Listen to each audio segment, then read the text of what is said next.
Welcome to a new session of KCC tutorials. तो बच्चों, आज हम 10th साइंस 2 का 5th lesson towards green energy का अगला पार्ट सीखेंगे, जो कि स्टार्ट होता है हमारा नेचुरल गैस पावर प्लांट के साथ। तो वीडियो स्टार्ट करने से पहले आपको एक रिक्वेस्ट है, अगर हमारी वीडियोस आपको अच्छी लग रही हो तो प्लीज ज्यादा से ज्यादा लाइक, शेयर एंड कमेंट करते जाइए। और अगर आपने अब तक हमारे चैनल को सब्सक्राइब नहीं किया होगा तो प्लीज सब्सक्राइब भी कर दीजिए। So let's start. Power generation plant based on energy of natural gas, यानी कि अब यहां पर एनर्जी सोर्स होगा natural gas. In this plant the turbine is run by gas at a very high temperature, high pressure.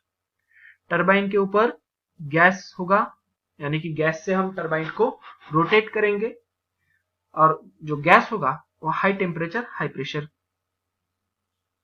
के कारण होगा, high pressure high temperature पे होगा, generated by combustion of natural gas के कारण। A flow chart showing various stages. अब देख लो क्या क्या स्टेजेस है। कॉम्प्रेसर फॉर प्रेशराइज्ड एयर, पहले तो हमें कॉम्प्रेसर लगेगा जिसके कारण हम कंबशन चेंबर में कॉम्प्रेस्ड एयर यानी कि हाई प्रेशर की एयर पास कर सके। अब सिर्फ एयर से चलेगा क्या? नहीं, तो क्या कंबशन चेंबर में क्या जाना चाहिए? दूसरा होगा fuel, that is natural gas. यहां पर आपको लिखना है नेचुरल गैस। नेचुरल गैस और एयर के कॉम्बिनेशन से नेचुरल गैस का कंबशन होगा। अब ए आगे high temperature high pressure gas turbine के ऊपर जाएगा। गैस टरबाइन जनरेटर को कनेक्ट होता है, जनरेटर इलेक्ट्रिक एनर्जी तैयार करेगा। There are 3 main section in this type of plant. First one is pressurized air introduced into the combustion chamber using the compressor. Compressor की मदद से हम कंबशन चेंबर में प्रेशराइज्ड एयर पास करते हैं। In this combustion chamber the natural gas Burns in the presence of air. इस air के pressurised air के साथ नेचुरल गैस का कंबशन होता है। The gas at very high pressure and high temperature generated in the chamber runs the turbine. और जो gas combustion chamber से बाहर आएगा वो at high temperature high pressure पे होगा, जिसके कारण टरबाइन घूमेगा। The turbine then drive the generator. Turbine connect होता है जनरेटर को, तो जनरेटर को ड्राइव करेगा, जिसके कारण इलेक्ट्रिक एनर्जी जनरेट होगी। आगे यहां पर हमारे पास ट्रांसफॉर्मेशन ऑफ एनर्जी, यानी कि एनर्जी कैसे ट्रांसफॉर्म होती है।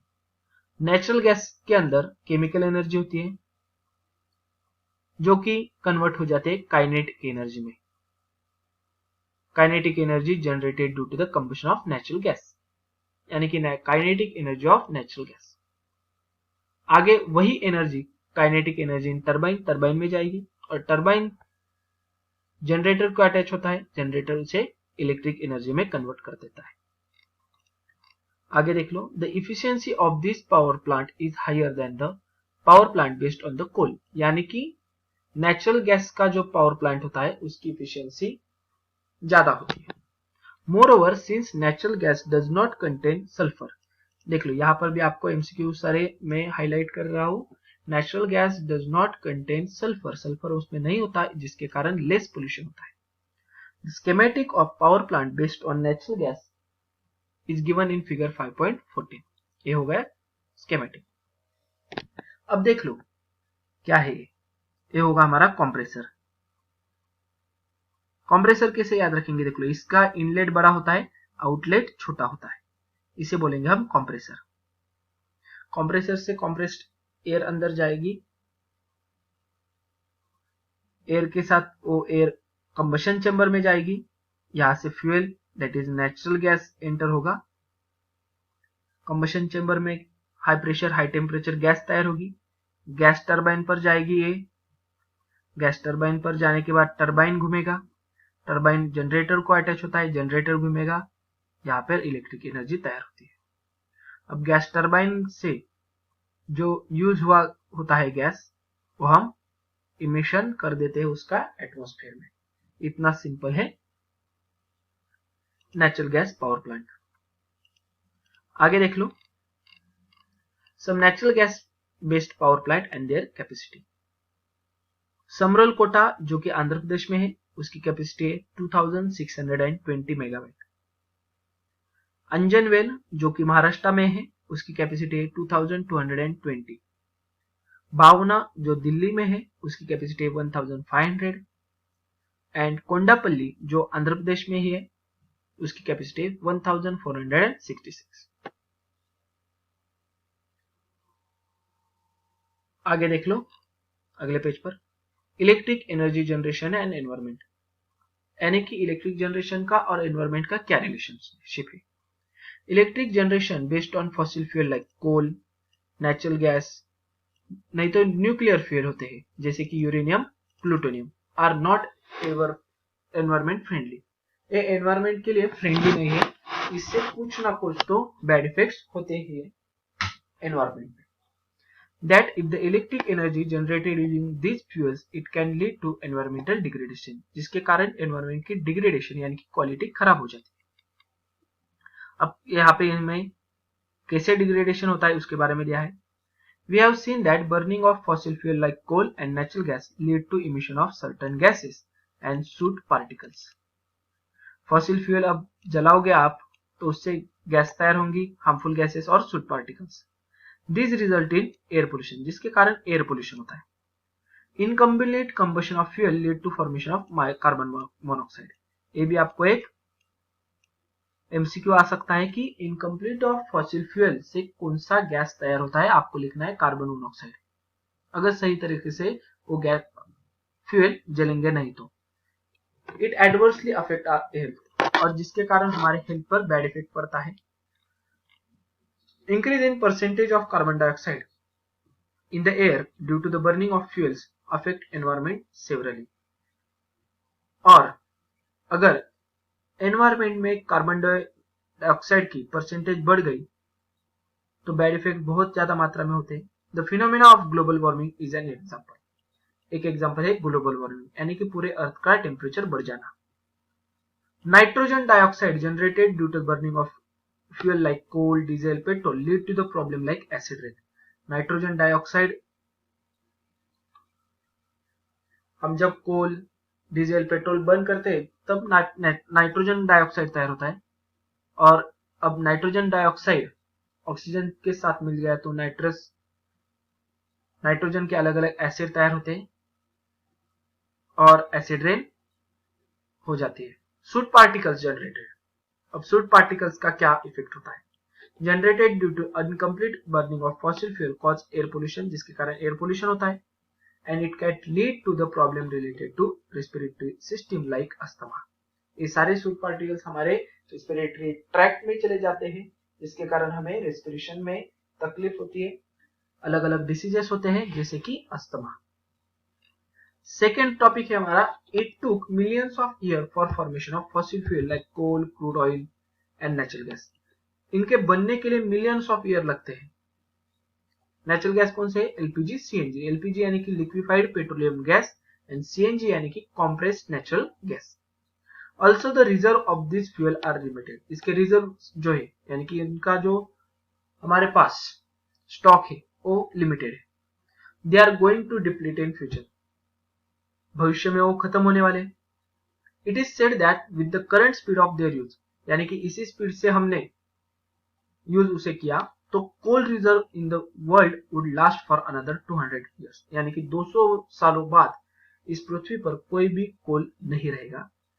And the natural gas reserve for the 200 to 300 years, यानी कि सिर्फ 200 से 300 सालों तक हमें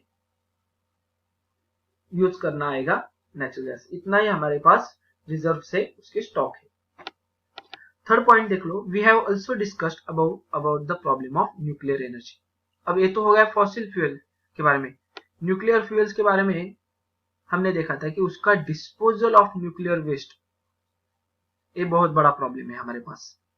और सेकेंड प्रॉब्लम था possibility of disaster due to the accident. अगर किसी न्यूक्लियर पावर प्लांट में कोई दुर्घटना हो जाती है तो बहुत बड़ी मात्रा में रेडिएशंस एनवायरमेंट में, सराउंडिंग में फैल जाते हैं। इसका एक एग्जांपल है चेरनोबिल एक्सीडेंट। अब इसका नेट पर से इंफॉर्मेशन ले सकते हो। Considering all this factors points, it can be said that the energy transition from fossil fuel and nuclear fuel are not environment friendly. इन सारे बातों से हम अगर न्यूक्लियर फ्यूल और फॉसिल फ्यूल यूज कर रहे हैं तो एनवायरमेंट फ्रेंडली नहीं है, ये बताते हैं। आगे देख लो यहाँ पर toward environment friendly energy that is green energy. Environment friendly यानी कि ग्रीन एनर्जी जिसे बोलते हैं। There are other ways of electricity production which avoid above problems. अब हमारे पास कुछ ऐसे भी सोर्सेस है जिसके कारण ये प्रॉब्लम्स हम इन सभी प्रॉब्लम से हमें छुटकारा मिल सके। Energy generation from water reservoir, पानी से, wind, sunlight, biofuels etcetera are the example of such method, यानी कि ये सारे environment friendly. The energy sources use in such option that is water, wind, sunlight, biofuel are never ending, ये कभी भी खत्म नहीं होने वाले। दैट इज परपेचुअल, ये बार बार अपने आप से तैयार होते हैं within a short period. Moreover use of these sources do not lead to environment problems, इसके कारण जितने सारे यहाँ पर हमने डिस्कस किए ना वो कोई भी प्रॉब्लम नहीं होता। Therefore electricity generation through these sources can be called environment friendly. हम अगर वाटर, विंड, सनलाइट, बायोफ्यूल से अगर एनर्जी प्रोडक्शन करेंगे तो उसे हम बोलेंगे environment friendly. We can also call the energy generated by this process as a green energy, और इसे environment friendly energy कह सकते हैं, नहीं तो green energy कह सकते हैं। Looking at the problems in electricity generation using fuel like coal, natural gas, nuclear fuel, the world is now heading towards the environment friendly energy that is green energy. इतने सारे problems के कारण अब पूरा जो world है वो कौन से तरफ मुड़ चुका है? एनवायरमेंट फ्रेंडली ग्रीन एनर्जी का यूज ज्यादा से ज्यादा करने की तरफ।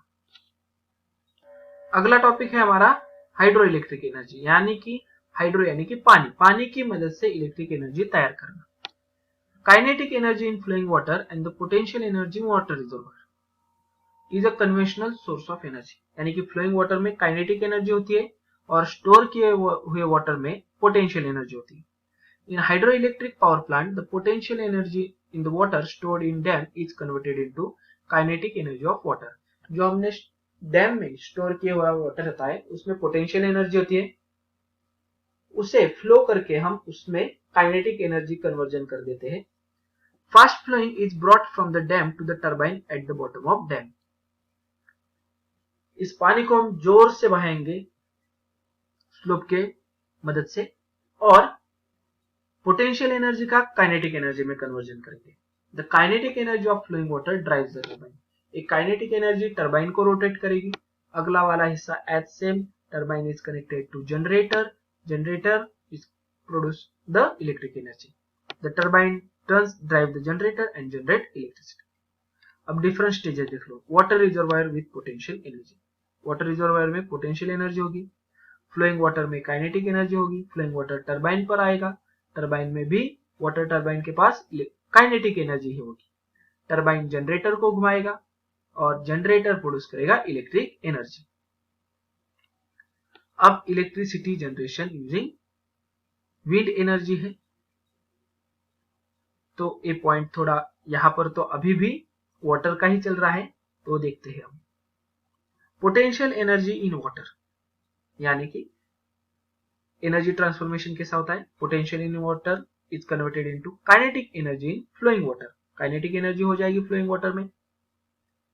अब फ्लोइंग वाटर स्ट्राइक करेगा टरबाइन को, तो एनर्जी जाएगी टरबाइन के पास काइनेटिक एनर्जी, और टरबाइन क्या करेगा? जनरेटर के पास जाएगा।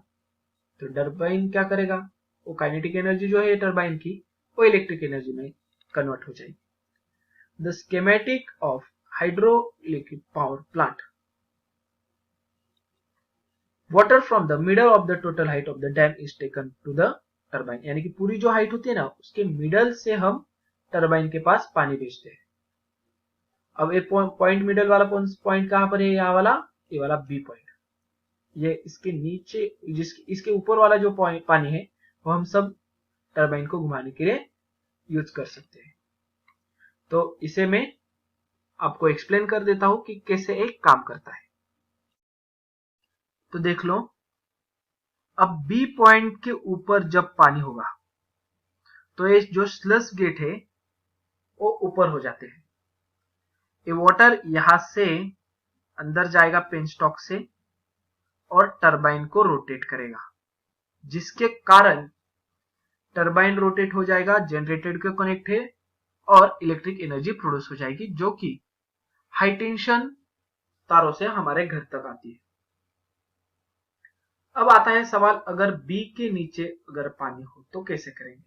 अगर इस स्लश गेट के लेवल के नीचे अगर पानी होगा तो हम वो अलग कामों के लिए यूज करते हैं, मगर जब वाटर लेवल इस स्लश गेट के इस पोर्शन के ऊपर होगी, बी पॉइंट के ऊपर, तो वो हम इलेक्ट्रिसिटी जनरेट कर सकते हैं।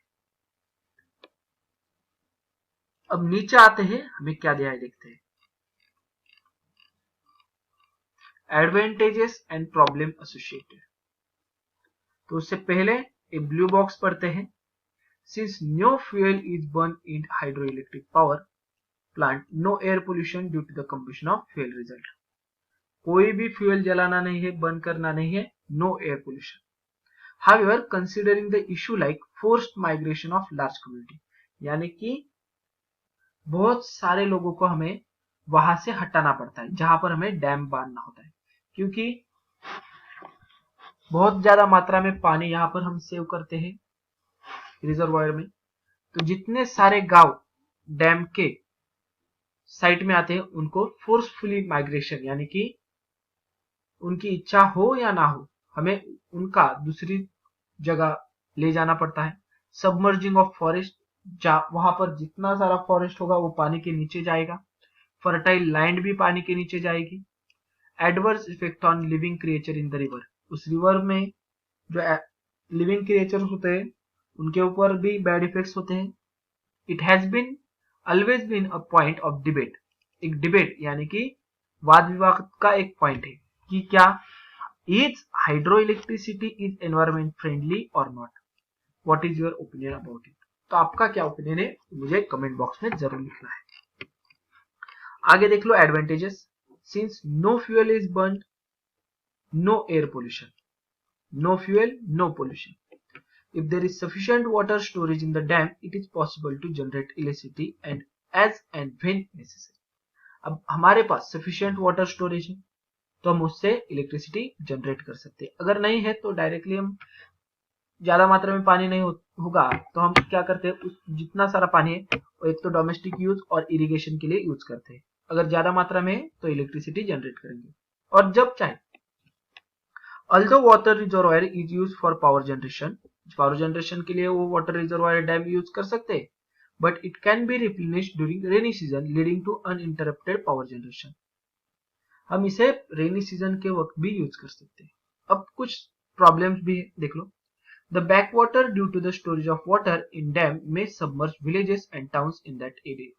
यानी कि बैकवाटर यानी कि जो वॉल होती है डैम की, इसके पीछे बहुत ज्यादा मात्रा में पानी हम कलेक्ट करते हैं, जिसके कारण उस हिस्से में आने वाले जितने सारे विलेज टाउन होते हैं वो सबमर्ज हो जाते हैं पानी के नीचे। उन लोगों को फोर्सफुली माइग्रेशन करना पड़ता है। This lead to problem of rehabilitation, यानी कि उन लोगों को कहां पर वापस बसाना है, ये प्रॉब्लम है सरकार के पास। Moreover this can be also submerge forest and fertile land, उपजाऊ जमीन, फॉरेस्ट, ये सब पानी के नीचे चला जाता है। आगे, the obstruction of the flow of river water may have adverse effect, यानी कि वापस एक बार जाता हूं डायग्राम के ऊपर।